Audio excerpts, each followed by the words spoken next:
एका नगरात दोन व्यक्ती राहत होत्या. त्यांच्या आयुष्याच्या वाटा एकमेकांपेक्षा इतक्या वेगळ्या होत्या की जणू दिवस आणि रात्रच. पहिल्याचं नाव होतं गोपालदास. तो एका प्राचीन मंदिराचा पुजारी होता. पहाटेच्या 4 वाजताच तो जागा होत असे. थंडगार पाण्याने स्नान करून भक्तिभावाने देवाची पूजा करत असे आणि दिवसभर मंदिरात येणाऱ्या श्रद्धाळूंची सेवा करण्यात स्वतःला झोकून देत असे. हाच त्याचा दिनक्रम, हाच त्याचा धर्म आणि हाच त्याचा श्वास होता. गोपालदासकडे ना मोठं घर होतं, ना सोन्या चांदीची संपत्ती. त्याच्या वाट्याला आली होती फक्त एक छोटीशी झोपडी, सतत आजाराची झुंज देणारी पत्नी आणि 2 कवळी निरागस लेकरं.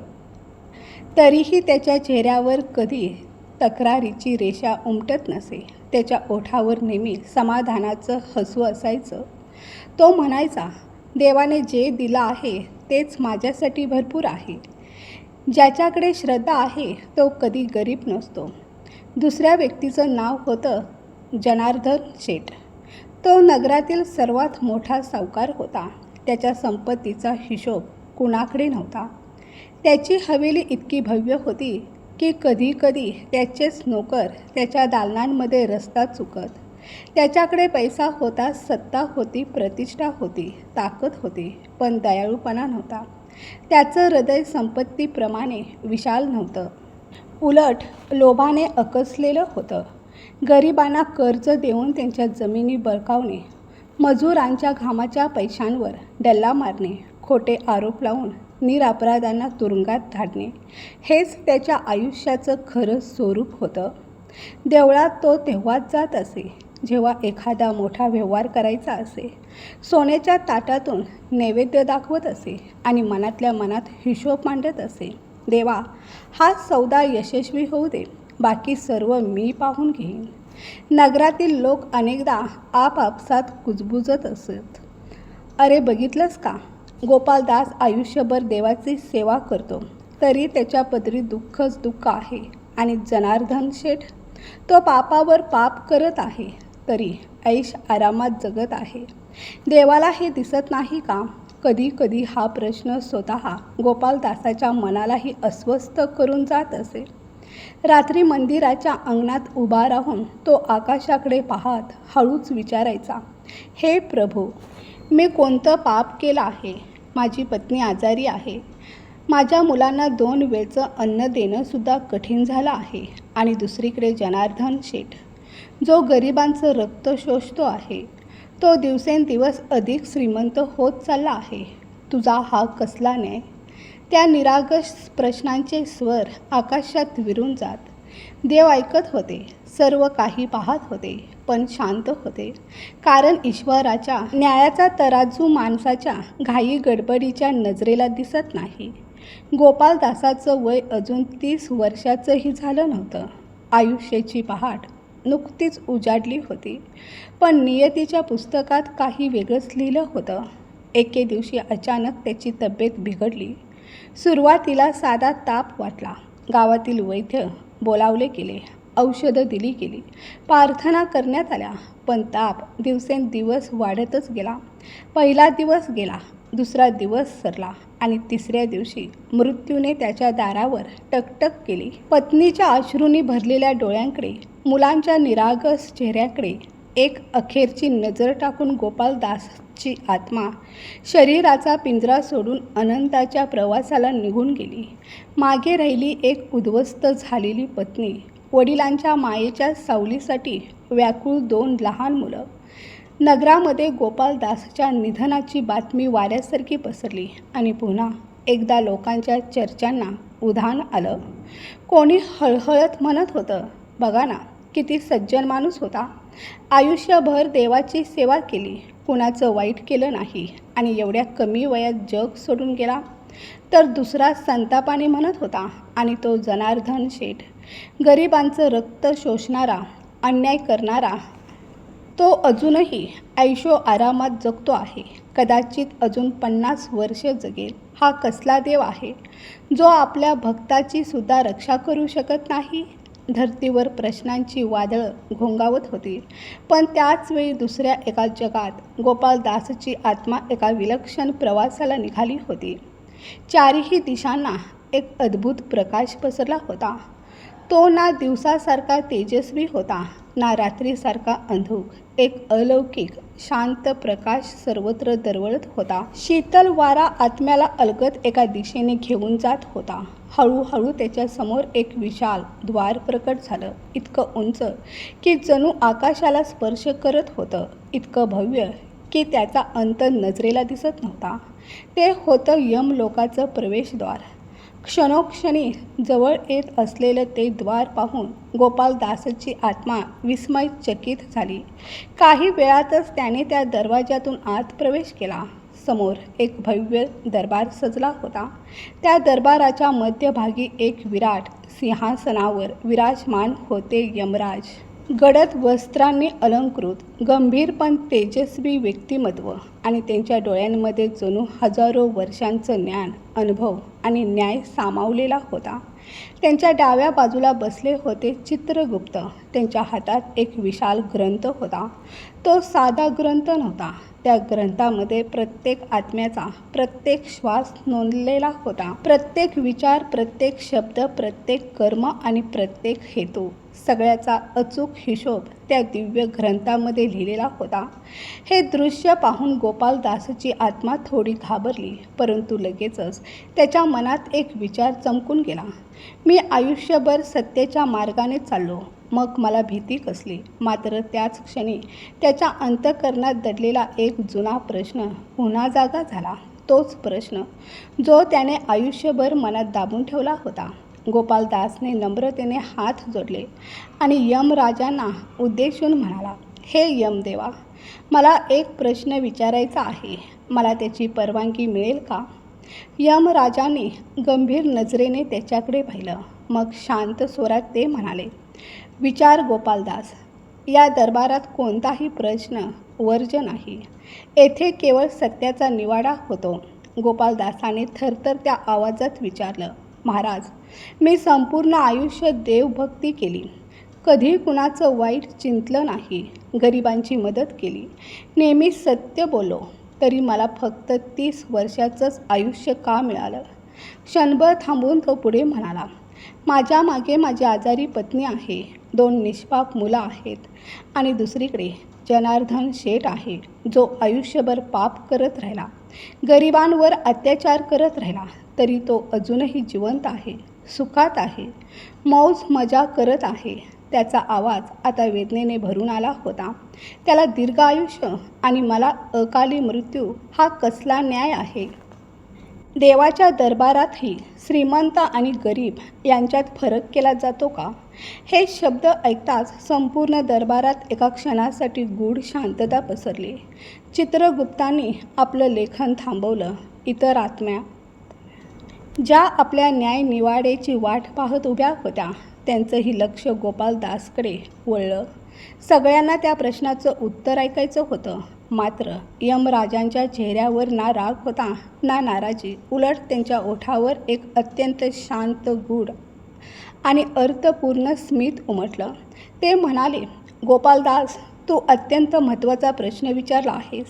हा प्रश्न पृथ्वीवर लाखो लोक दररोज विचारतात, पण त्याचं खरं उत्तर फार थोड्यांना माहीत असतं.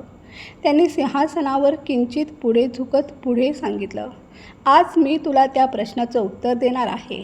कदाचित हे उत्तर ऐकण्याचं भाग्य एखाद्याच आत्म्याला लाभत असेल. यानंतर त्यांनी चित्रगुप्ताकडे पाहिलं आणि आदेश दिला, चित्रगुप्ता, गोपालदास आणि जनार्दन या दोघांच्याही जीवनाचा संपूर्ण लेखाजोखा दरबारासमोर सादर करा. आज्ञा मिळताच चित्रगुप्तांनी आपला विराट ग्रंथ उघडला. असंख्य पानं स्वतःहून उलटू लागली. दरबारातील प्रत्येक नजर त्या दिव्य ग्रंथावर खिळली आणि मग चित्रगुप्तांनी गंभीर स्वरात वाचन सुरू केलं. गोपालदासाच्या जन्मापासून मृत्यूपर्यंतच्या कर्माचा लेखाजोखा चित्रगुप्तांच्या ग्रंथात स्पष्ट नोंदलेला होता. पुण्य अनंत, पाप नगण्य. यमदेव प्रेमाने गोपालदासाकडे पाहत म्हणाले, गोपालदास, तुझ्या पुण्याचा घडा इतक्या लवकर भरला की आम्हाला तुला पृथ्वीवरून परत बोलावून घ्यावं लागलं. हे ऐकताच गोपालदास आश्चर्यचकित झाला. म्हणजे? यमदेव गंभीर स्वरात म्हणाले, लक्षपूर्वक ऐक. या सृष्टीचा एक अटल नियम आहे. जो जितकं अधिक पुण्य कमावतो त्याचा प्रवास तितक्याच लवकर पूर्ण होतो. तू अवघ्या 30 वर्षात इतकं पुण्य कमावलं आहेस की एखादी सामान्य आत्मा 100 वर्षातही तेवढं पुण्य कमावू शकत नाही. तुझी प्रत्येक आरती, प्रत्येक प्रार्थना, प्रत्येक सेवा, दुसऱ्यांच्या दुःखासाठी वाहिलेला प्रत्येक अश्रू आणि स्वतः उपाशी राहून दुसऱ्याला घास भरवलेला प्रत्येक क्षण, या सर्वांची येथे नोंद आहे. तुझं पुण्य भांडार इतकं भरून वाहत होतं की तुला पृथ्वीवर अधिक काळ ठेवणं शक्य नव्हतं. गोपालदासच्या डोळ्यात वेदना दाटल्या. पण महाराज, माझी पत्नी, माझी मुलं. यमदेवाने शांतपणे हात वर केला. थांब, आधी संपूर्ण सत्य ऐक. तुझ्या कुटुंबाबद्दलही सांगेन, पण त्याआधी जनार्दनचा हिशोब ऐक. तो ऐकल्यावर तुला कदाचित समजेल की दीर्घ आयुष्य हे नेहमीच वरदान नसतं. चित्रगुप्ताने पुन्हा ग्रंथाची पानं उलटली. जनार्दन शेठ, पाप अपार, पुण्य अत्यल्प. यमराज म्हणाले, गोपालदास, जनार्दनला 100 वर्षाचं आयुष्य मिळालं आहे. पण का? कारण त्याच्या पापाचा घडा अजून भरलेला नाही. जोपर्यंत तो पूर्ण भरत नाही तोपर्यंत आम्ही त्याला बोलावू शकत नाही. त्याने इतकी पापं केली आहेत की त्या प्रत्येक पापाचं फळ भोगण्यासाठी त्याला दीर्घ आयुष्य आवश्यक आहे. प्रत्येक कर्माचं फळ त्याच जन्मात मिळेलच असं नाही, पण मिळतं मात्र नक्की. जनार्दनचं दीर्घ आयुष्य हे त्याचं बक्षीस नाही, ती त्याच्या शिक्षेची तयारी आहे. गोपालदास स्तब्ध झाला. शिक्षेची तयारी? हो, यमदेव म्हणाले. आता नीट ऐक. गेल्या 50 वर्षात जनार्दनने जी पापं केली आहेत त्याचं फळ पुढच्या 50 वर्षात त्याला एक एक करून भोगावं लागेल. ज्या गरीब शेतकऱ्यांच्या जमिनी त्याने बळकावल्या त्यांच्यातलाच एखादा शेतकरी एक दिवस इतका समर्थ बनेल की जनार्दनची हवेली विकत घेईल. ज्या कामगारांचे घामाचे पैसे त्याने हडपले त्यांच्यातलाच एखाद्याचा मुलगा उद्या त्याचा मालक बनेल. ज्या निर्दोष लोकांना त्याने कारागृहात पाठवलं त्यांच्यातलाच एखादा न्यायाधीश बनून त्याच्यासमोर उभा राहील. आणि हे सर्व पृथ्वीवरच घडेल, त्याच्या स्वतःच्या डोळ्यासमोर. तेव्हा त्याचं दीर्घ आयुष्य त्याला प्रत्येक जखम, प्रत्येक अपमान आणि प्रत्येक वेदना अनुभवायला भाग पडेल. तो जगेल, पण ते जगणं त्याच्यासाठी मृत्यूपेक्षाही अधिक कठोर शिक्षा ठरेल. हे ऐकून गोपालदासच्या मनातील अनेक प्रश्नांची उत्तरं स्पष्ट होऊ लागली. क्षणभर शांत राहून तो पुन्हा म्हणाला, महाराज, आणखी एक प्रश्न आहे. जनार्दनकडे एवढी अफाट संपत्ती का आहे? पाप केल्यामुळेच का धन मिळतं? यमदेव मंद स्मित करत म्हणाले, हा अत्यंत महत्त्वाचा प्रश्न आहे. चित्रगुप्त, जनार्दनच्या मागील जन्माचा लेखा समोर आण. चित्रगुप्ताने ग्रंथातील प्राचीन पानं उघडली. यमदेव म्हणाले, गोपालदास, या जन्मात जनार्दन पाप करत आहे हे सत्य आहे, पण त्याने मागील 3 जन्मात प्रचंड पुण्य कमावलं होतं. एका जन्मात तो दानशूर राजा होता. त्याने स्वतःचा खजिना प्रजेच्या कल्याणासाठी अर्पण केला होता. दुसऱ्या जन्मात तो एक शूर सैनिक होता. मातृभूमीच्या रक्षणासाठी त्याने स्वतःचा प्राण अर्पण केला होता. त्या जन्मातील पुण्याचं फळ तो या जन्मात संपत्ती, वैभव आणि ऐश्वर्याच्या रूपाने भोगत आहे. परंतु त्याचवेळी या जन्मात तो जी पापं करत आहे त्यांचा स्वतंत्र हिशोबही चालू आहे. लक्षात ठेव, पुण्य आणि पाप यांची खाती वेगवेगळी असतात. जुन्या पुण्यामुळे वैभव मिळू शकतं, पण नव्या पापाची शिक्षा टाळता येत नाही. गोपालदास विचारमग्न झाला. म्हणजे जुनी पुण्य कवचासारखी संरक्षण देतात? हो, यमदेव म्हणाले, पण केवळ काही काळासाठी. जसं एखाद्याच्या बँकेत भरपूर पैसा असतो, तो मनसोक्त खर्च करतो, ऐश आराम करतो, पण जेव्हा ती शिल्लक संपते तेव्हा हातात काहीच उरत नाही. जनार्दनच्या पूर्वजन्मातील पुण्याची शिल्लक आता हळूहळू संपत चालली आहे. आणि या जन्मातील पापाचं ओझं दिवसेंदिवस वाढत आहे. ज्या दिवशी या दोन्ही तराजूंचं संतुलन उलटेल त्या दिवशी त्याचं नशीब उलटेल, त्याचं वैभव उलटेल आणि त्याचं संपूर्ण जगही उलथून पडेल, तेही पृथ्वीवरच त्याच्या उघड्या डोळ्यांसमोर.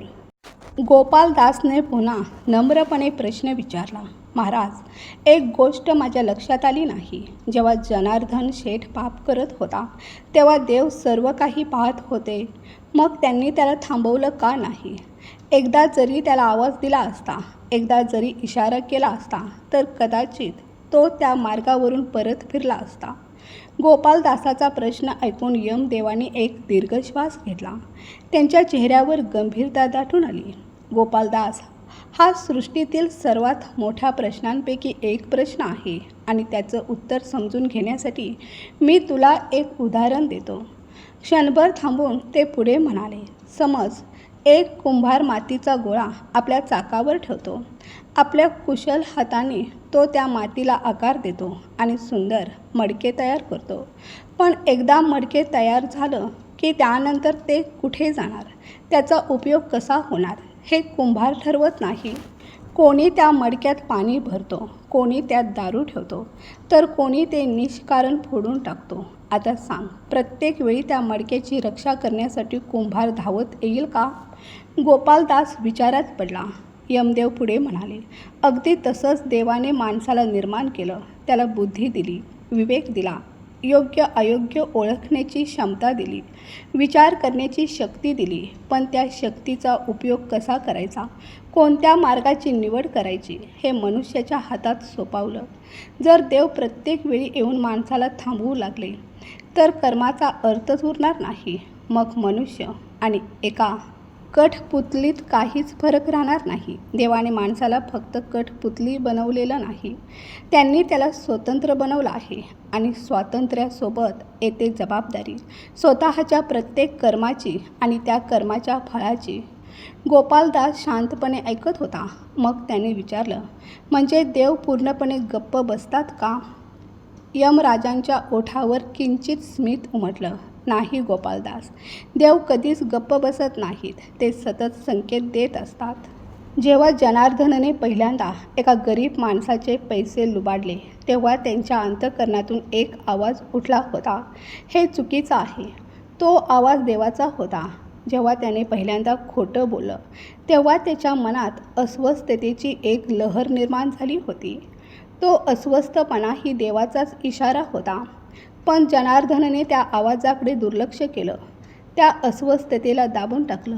आणि जेव्हा मनुष्य वारंवार देवाच्या संकेताकडे पाठ फिरवतो तेव्हा देव त्याला त्याच्या कर्माच्या स्वाधीन करून देतात.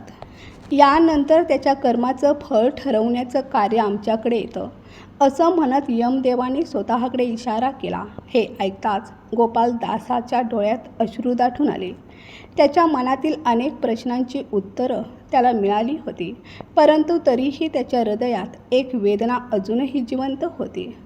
कंपित स्वरात तो म्हणाला, महाराज, आता मला सर्व काही समजलं आहे, पण एक गोष्ट अजूनही माझ्या मनातून जात नाही.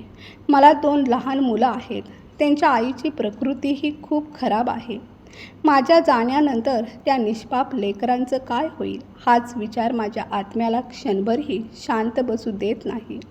यमदेवांच्या गंभीर मुखमंडळावर अचानक कोमलतेची एक छटा उमटली.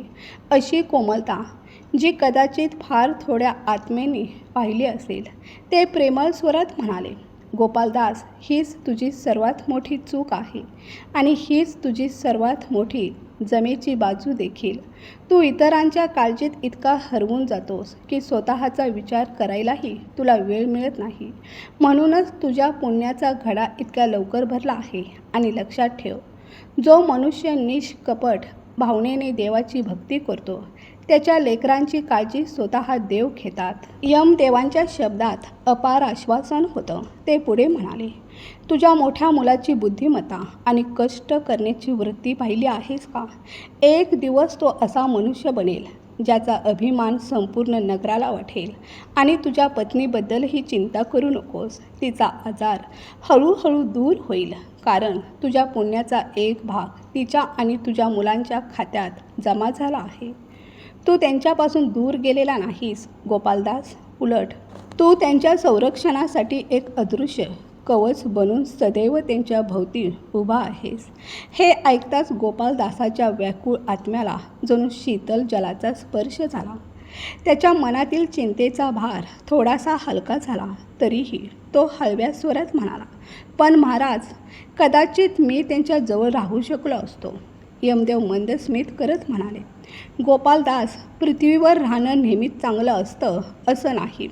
कधी कधी एखाद्या व्यक्तीच्या जाण्यानेच त्याच्या कुटुंबाचं भाग्य जागं होतं. तुझ्या जाण्याचं दुःख तुझ्या मुलांना कष्टाळू बनवेल, त्यांना जबाबदारीची जाणीव करून देईल. दुःख माणसाला संपवत नाही, ते त्याला घडवतं. जसं सोनं अग्नीच्या तपत ज्वालांमधून जाऊन कुंदन होतं, तसं संकटाच्या आगीतून माणसाचं व्यक्तिमत्व उजळून निघतं. क्षणभर थांबून यमदेव पुन्हा म्हणाले, गोपालदास, अजून एक गोष्ट आहे जी कदाचित तुला माहीत नाही. गोपालदास उत्सुकतेने त्यांच्याकडे पाहू लागला. तुझं आयुष्य सुरुवातीला 50 वर्षाचं निश्चित झालं होतं. हे ऐकताच गोपालदास आश्चर्याने उद्गारला, 50 वर्ष? मग मला फक्त 30 वर्षांचंच आयुष्य का मिळालं? यमदेव गंभीर होत म्हणाले, कारण तू स्वतःच तुझं आयुष्य कमी केलंस. गोपालदास चकित झाला. मी? पण ते कसं शक्य आहे? यमदेवाने चित्रगुप्तांकडे पाहत आदेश दिला. चित्रगुप्त ती घटना समोर आणा. चित्रगुप्ताने आपल्या ग्रंथातील एक पान उघडलं आणि म्हणाले, 5 वर्षांपूर्वीची घटना. यमदेव पुढे म्हणाले, तुझ्या लक्षात आहे का? 5 वर्षांपूर्वी नगरात भयंकर पूर आला होता. त्यावेळी एक लहान मुलगा प्रचंड प्रवाहात वाहून जात होता आणि योगायोगाने तू त्या मार्गाने जात होतास. त्या दिवशी तू स्वतः गंभीर आजारी होतास. तुला प्रचंड ताप होता, शरीर अशक्त झालेलं होतं. पण स्वतःच्या जीवाची पर्वा न करता, तू क्षणाचाही विचार न करता नदीत उडी घेतलीस आणि त्या मुलाचा जीव वाचवलास. परंतु त्या थंडगार प्रचंड प्रवाहात उडी मारण्याची किंमत तुझ्या शरीराला चुकवावी लागली. त्या एका रात्रीमुळे तुझ्या शरीराची 20 वर्षांची आयुष्य शक्ती कमी झाली. गोपालदासाच्या डोळ्यासमोर ती रात्र जिवंत झाली. त्याने शांतपणे उत्तर दिलं, पण महाराज, मी त्याला नदीत वाहून जाताना कसं पाहू शकलो असतो? तो तर एक निष्पाप लहान मुलगा होता. हे ऐकताच यमदेवांच्या डोळ्यात एक विलक्षण तेज चमकलं. ते म्हणाले, गोपालदास, हीच तुझी महानता आहे. तू तुझ्या आयुष्यातील 20 वर्ष दुसऱ्याला दान केलीस आणि तुला त्याची जाणीवसुद्धा झाली नाही. याच कारणामुळे तुझ्या पुण्याचा घडा इतक्या वेगाने भरला. मग ते पुढे म्हणाले, आणि तुला माहीत आहे का, तो मुलगा कोण होता ज्याचा जीव तू वाचवला होतास? गोपालदास उत्सुकतेने म्हणाला, कोण होता तो? यमदेव उत्तरले, तो मुलगा जनार्दन शेठचा एकुलता एक पुत्र होता. तोच मुलगा जो एक दिवस आपल्या वडिलांनी चुकीच्या मार्गाने कमावलेल्या संपत्तीचा उपयोग योग्य कार्यासाठी करेल. तो आपल्या वडिलांच्या पापाचं प्रायश्चित्त करेल. जनार्दनने ज्यांना दुःख दिलं, ज्यांच्यावर अन्याय केला, त्या गरिबांच्या मदतीसाठी तो उभा राहील.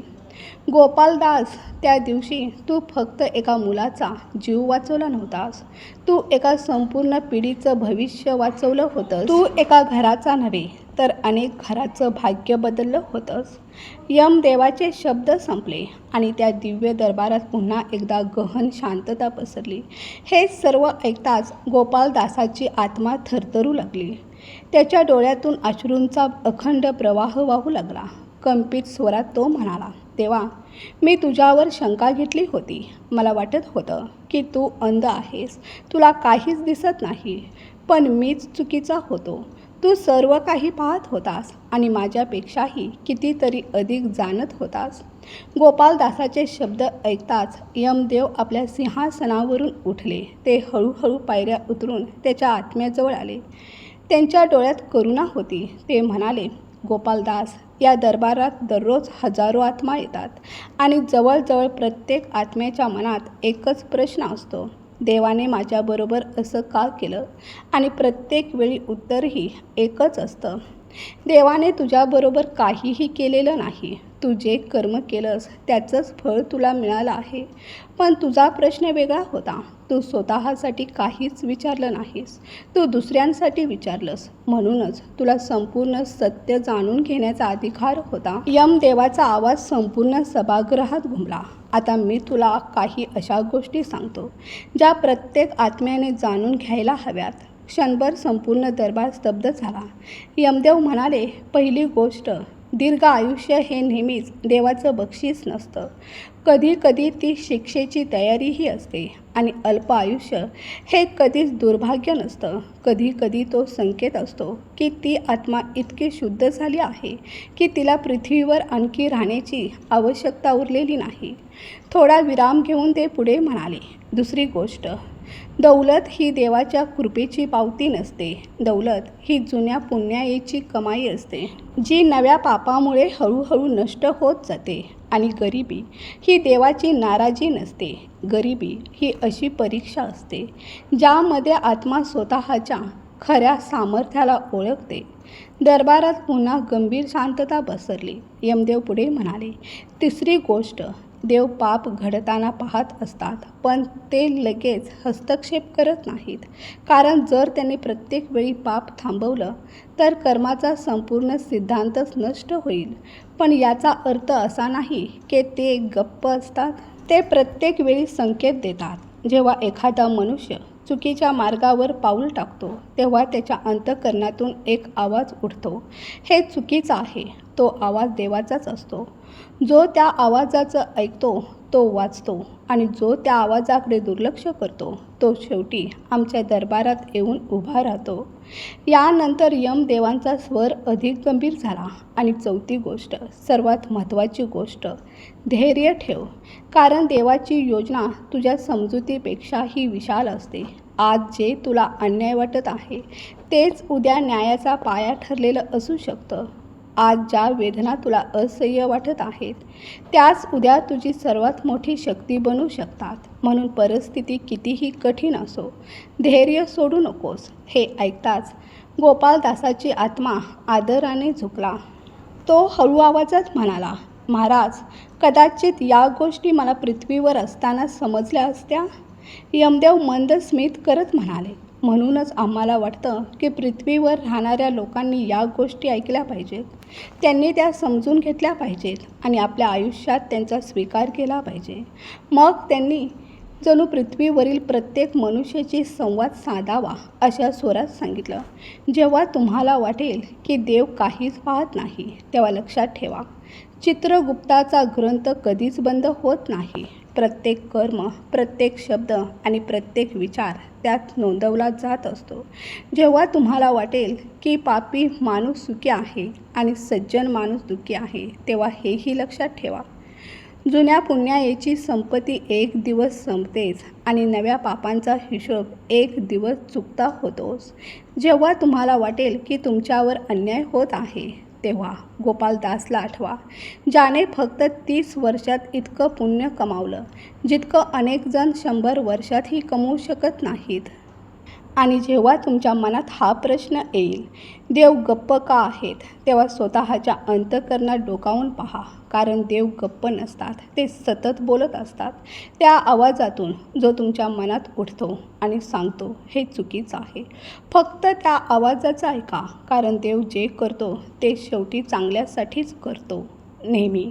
प्रिय मित्रांनो, जर तुम्हाला ही कथा आवडली असेल तर व्हिडिओला लाईक करायला विसरू नका आणि आमच्या चॅनलला सबस्क्राईब नक्की करा. ही कथा त्या प्रत्येक व्यक्तीपर्यंत पोहोचवा ज्यांच्या मनात कधी ना कधी हा प्रश्न निर्माण झाला असेल, देव गप्प का राहतो. पुन्हा भेटूया एका नव्या आणि प्रेरणादायी कथेसह. तुमच्या प्रेमासाठी आणि सहकार्याबद्दल मनःपूर्वक आभार. हर हर महादेव.